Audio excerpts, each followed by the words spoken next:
Muy buenos días. Hoy vamos a hablar de diagnóstico y tratamiento de la hiponatremia. Y hoy terminamos con el sodio. Así que ya hoy, último programa de sodio. El diagnóstico de un paciente en el que encontramos hiponatremia comienza con una valoración de la gravedad de la hiponatremia para tomar medidas de urgencia si fuese necesario y continuar las investigaciones una vez seguro que la vida del paciente no corre peligro inmediato. Después debemos comprobar que se trata de una hiponatremia hipotónica verdadera. Que recuerden, es la más frecuente y también es la que más complicaciones puede traer como hiponatremia. Para esto deben analizarse los electrolitos en plasma, la urea, la glucosa y la osmolaridad plasmática. Después de esto, realizar un interrogatorio y examen físico completo. Preguntar por los análisis que se hayan hecho previamente en cuanto a electrolitos. Buscar signos de enfermedades como la cirrosis hepática, la insuficiencia cardíaca, la insuficiencia renal y preguntar por la presencia de diarrea, vómito previamente, aunque sea ya hace unos días, y el uso de diuréticos en cuál cantidad y cuál de estos diuréticos también se ha utilizado. En pacientes ancianos a veces estas preguntas deben realizarse al familiar.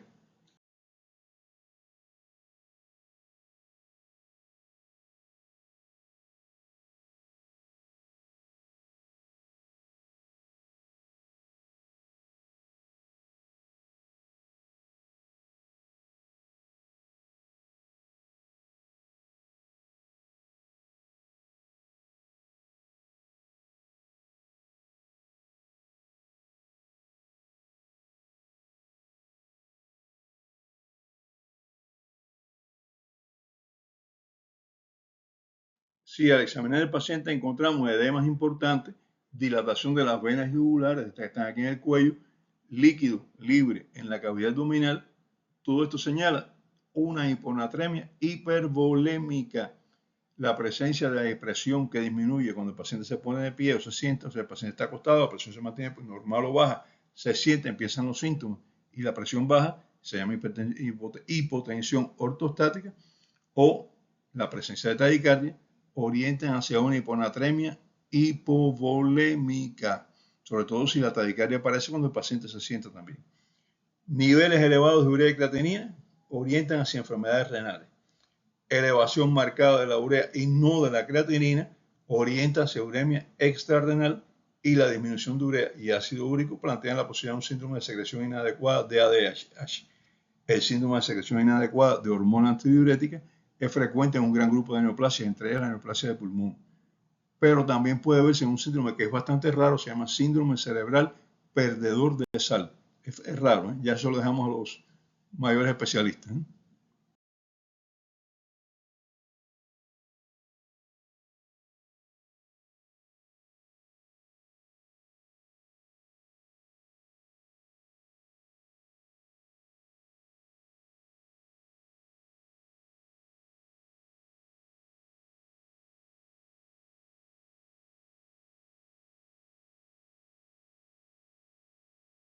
Hiperglicemia importante por encima de 500 miligramos por decilitro o 25 milimol por litro, nos hace pensar que el paciente lo que tiene es una hiperglicemia severa descontrolada con hiperosmolaridad, con hiperosmolaridad hipertónica. Y la hiponatremia puede ser por la diuresis que ha tenido este paciente todo este tiempo, es la causa posiblemente de la hiponatremia, pero lo que debemos tratar entonces es la hiperglicemia sobre todo, que en este caso se acompaña de deshidratación y de contracción celular. Se calcula que por cada 100 miligramos por decilitro que se eleve la glicemia, o sea 5,5 milimol por litro, se va a disminuir el sodio, 1,6 milimol por cada litro. Esto es variable, no es así exactamente en todos los casos, pero más o menos. El aumento de urea plasmática generalmente cursa con osmolaridad plasmática normal, cuando es la urea solita. Pero si esta urea está elevada, la osmolaridad está elevada, la urea está elevada y no existen otras causas que la expliquen, bueno, pues entonces podemos decir que la hiperosmolaridad se debe a la urea. Si no hay otras causas, hay que buscar otras causas. Si existe una diferencia entre la osmolaridad medida y la calculada mayor de 10 milimoles por litro, quiere decir que hay una brecha osmolar con glucosa y urea normales o poco elevadas, debe pensarse en la presencia de solutos pequeños no identificados.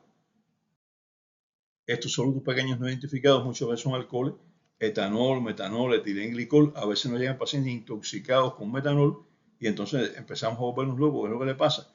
Y lo que tiene sencillamente, cuando vemos esta hiponatremia, en estos pacientes con hiperosmolaridad, pues entonces es precisamente el alcohol metílico. O sea, un paciente que nos llegue con esto, preguntar si estuvo ingiriendo cantidades importantes de alcohol y qué tipo de alcohol. Porque a veces ellos no saben que es alcohol metílico. El alcohol metílico es un veneno, ¿no? También puede ser por la presencia de aniones orgánicos débiles. Se debe pensar en envenenamiento en estos casos, en intoxicación por sustancias extrañas o en una acidosis orgánica. Son las causas más frecuentes de hiponatremia con hiperosmolaridad y brecha aniónica elevada. Una vez analizado lo anterior, debe establecerse la causa de hiponatremia. Si se sospecha un síndrome de secreción inadecuada de ADH, que ya hablamos que se ven muchos tumores, sobre todo pulmonares, buscar las causas. ¿Cuáles son las más frecuentes? Tumores de pulmón, de páncreas, tumor duodenal, tumor ureteral, neoplasia de próstata, de vejiga, leucemias y linfomas. Pero también puede ser en enfermedades pulmonares, en trastornos del sistema nervioso central y en uso de medicamentos como la carbamazepina, como otros antiepilépticos, como antidepresivos, como la morfina y otros más. Ellos pueden cursar con un síndrome de secreción inadecuada de ADH.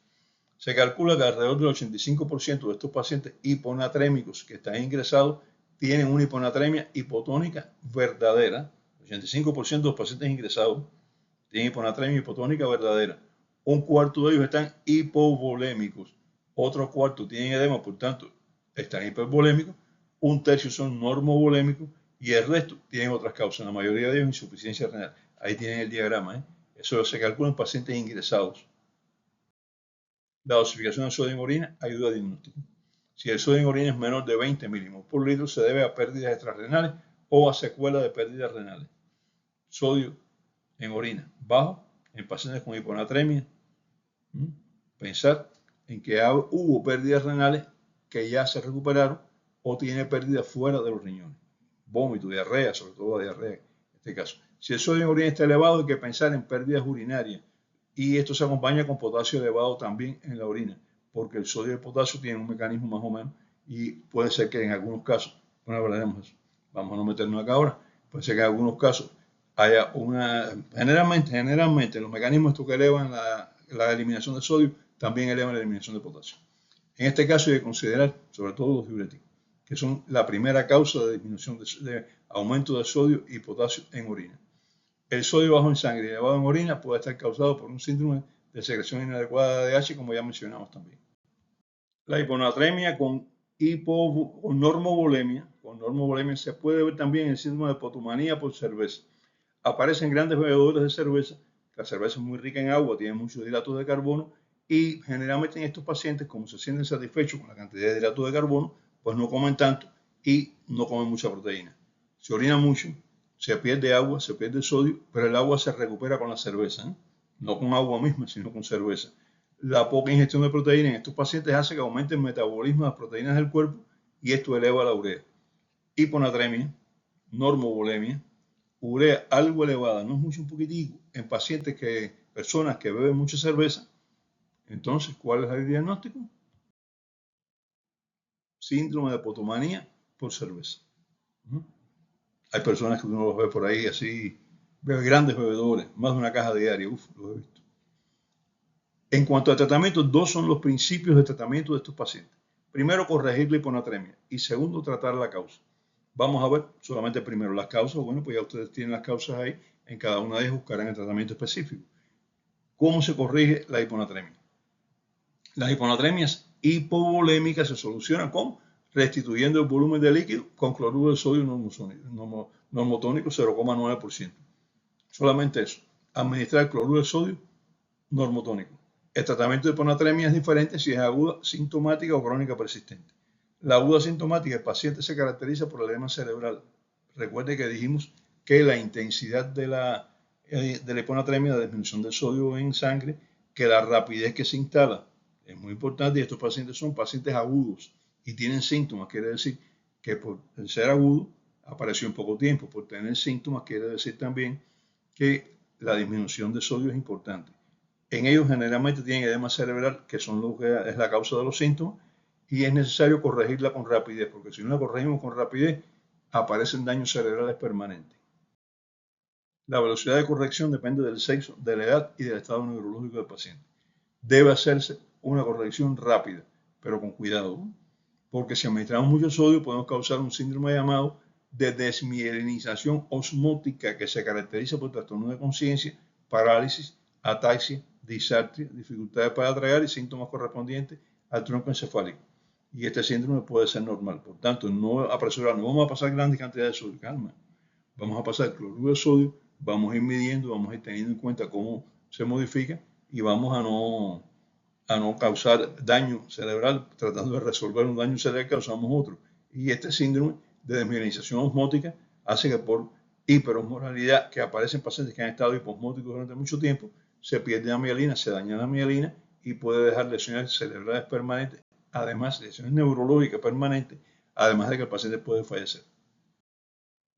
Bueno, como ustedes ven, el tratamiento es simple, llegamos al final. Muchas gracias por haberme acompañado hasta aquí y no olviden que hay que tratar la causa, muy importante. Nos vemos en el próximo. Hasta entonces.